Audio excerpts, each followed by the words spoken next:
long May 1941. Crete. German paratroopers drop into hell, armed only with pistols and submachine guns. Their rifles, packed in containers that often landed miles away, they fought with knives and died by the hundreds. A weapon that fires like a machine gun, but weighs like a rifle, and fits in a jump harness. Impossible. Enter Louis Stange, the designer who ignored the impossible. His answer? The FG-42. Make it real. Not a rifle, not a machine gun. A select-fire battle rifle, the world's first. It fired the full-power 7.92 by 57mm Mauser round, same as the Kar 98, but at 750 rounds per minute in automatic. To control recoil, Stange mounted the barrel above the stock, so kick pushed straight back, not up. Genius. Genius. The magazine, 20 round, left side, straight, not curved, so it wouldn't snag in a parachute harness. Secure. And the stock? Hollow, aluminum, folding, light enough for a jump, rigid enough for accuracy. Light as air, strong as steel. But it had flaws. The thin barrel overheated in 3 bursts. The bipod bent on impact. But damned again! Yet Allied intelligence was stunned. When they captured one in 1944, they called it the most advanced infantry weapon in the world. This changes everything. Its real legacy? It inspired 3 future icons: the M60 machine gun, the FN FAL, and the AR-10. The DNA is clear. The M60's gas system, copied from the FG-42's piston design. We took it and improved it. The FN-FAL's recoil spring, mounted in the stock, just like Stange's vision. He showed us the way. Quiet.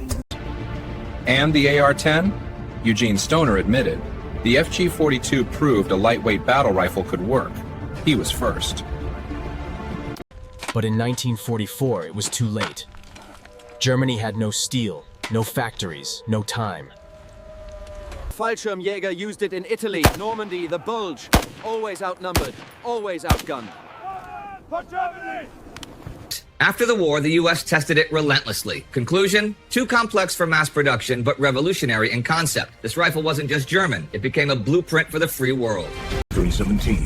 Today, the FG-42 is a museum piece, but its spirit lives in every modern battle rifle. Legacy in steel. It proved that airborne troops needed more than courage. They needed the right tool. Ready! From Crete's tragedy came a revolution. The infantryman as a one-man fire team. One man.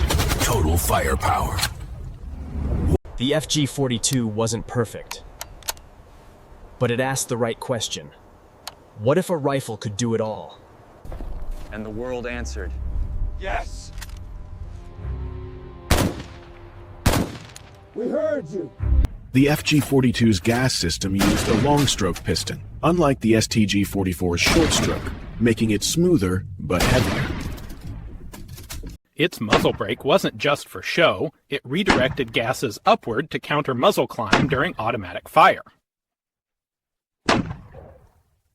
Triumph! Fire! Paratroopers loved its accuracy.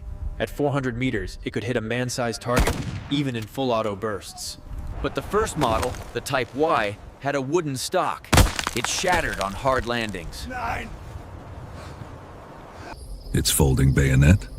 A last resort, but deadly in silent takedowns during night raids. Ah! The bayonet locked into a groove under the barrel, so it never rattled during jumps.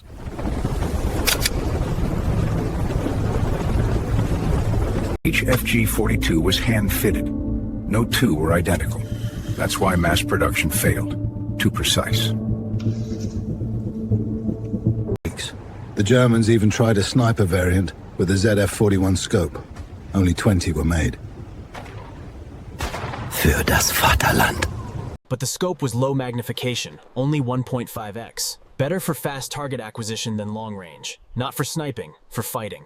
The The FG-42 Type II used stamped steel, not machined, to speed production. A wartime necessity. Faster! The grip angle mimicked the Luger pistol, so paratroopers could transition from sidearm to rifle instantly.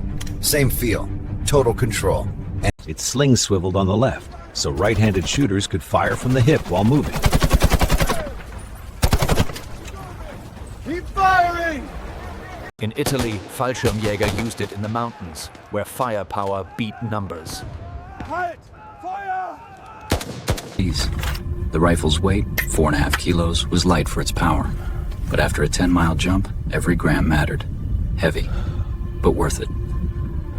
At Normandy, just 120 FG-42s held off a battalion at Benouville Bridge for 12 hours. Hold the bridge! They fired in short bursts, 3 to 5 rounds, conserving ammo and avoiding overheating. When muzzles glowed red, they switched to bolt-action mode, preserving the barrel for the next fight. Save it for later. The FG-42's legacy? It proved select fire was the future, not just for officers, but for every infantryman. Before the FG-42, automatic fire was for machine gunners. After, every soldier became a fire team. Its bipod doubled as a carry handle, so paratroopers could run and shoot without reloading. Keep moving!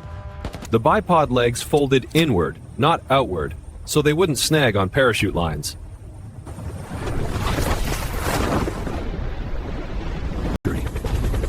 Even the sling was tactical, made of leather with a quick release for instant deployment. Go! In the Ardennes, FG-42s gave German paratroopers an edge in close forest combat. Achtung! Fire! But by 1945, ammo was scarce. Many fired single shots, treating it like a precision rifle. One shot, one kill. The FG-42 turned airborne warfare from suicide into strategy. We own the sky. It demanded skill, not just trigger pulling, but fire discipline, maintenance, and courage. Respect the weapon. Today, Special Forces still study it, not to copy, but to understand. Elegance in function. Masterpiece of necessity. Its only true successor, the Stoner 63, modular, select fire, air-cooled. America's answer to Stange's vision.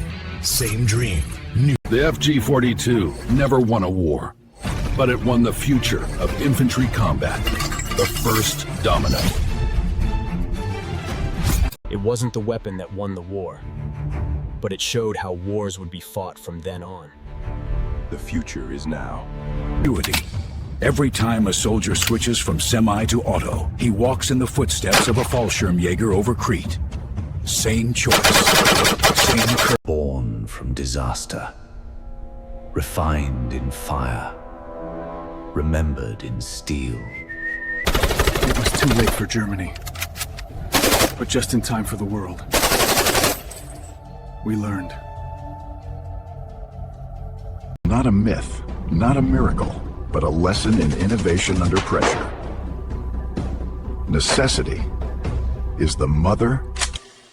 The FG-42, born from failure, forged in desperation, and remembered as the rifle that taught the world how to fly and fight.